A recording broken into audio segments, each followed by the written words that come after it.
I moved into my apartment a few months ago. It wasn't much, just a small studio on the third floor of an old building, but it was mine. The rent was cheap and it was close enough to work that I could walk.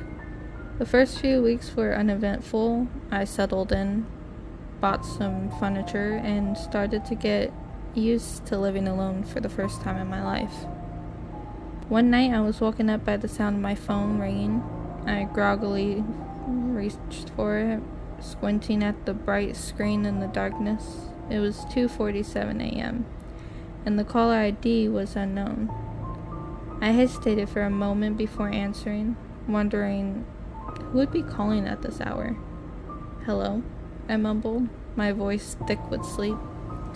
For a few seconds, there was only silence on the other end. Then, just as I was about to hang up, I heard a faint whisper.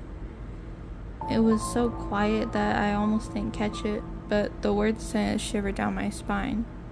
"I see you," the voice whispered.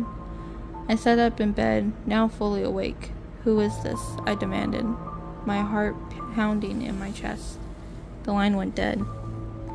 I tried to tell myself it was a prank call, but I couldn't shake the feeling of unease that settled over me.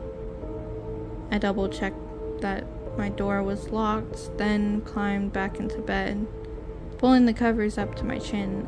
Eventually I drifted back to sleep, though it was fitful and filled with uneasy dreams. The next night it happened again. The same unknown number, the same whisper, "I see you." This time I didn't even respond. I hung up immediately and blocked the number. But even though I had blocked it, the calls kept coming. Every night, at exactly 2:47 a.m., my phone would ring, and I would hear the same chilling whisper, "I see you." I started to dread the nights I'd lie in bed staring at my phone waiting for the call. I tried turning my phone off, but it would somehow power back on, the screen lighting up with the dreaded unknown number. No matter what I did, I couldn't escape.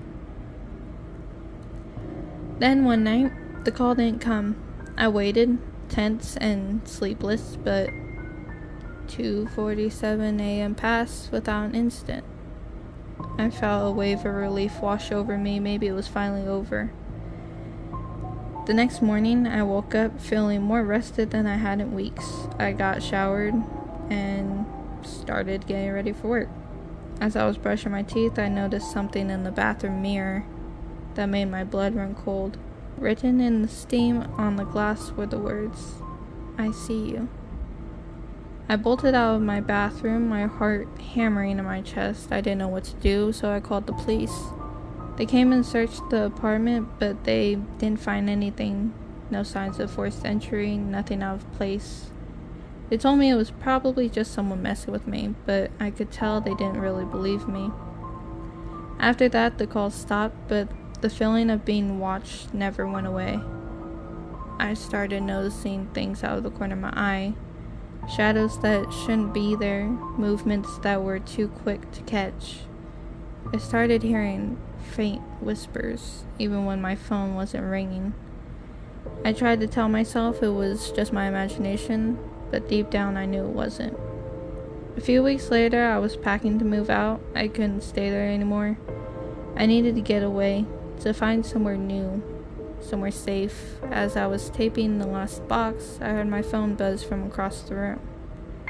I froze, staring at it. It was 2:47 a.m.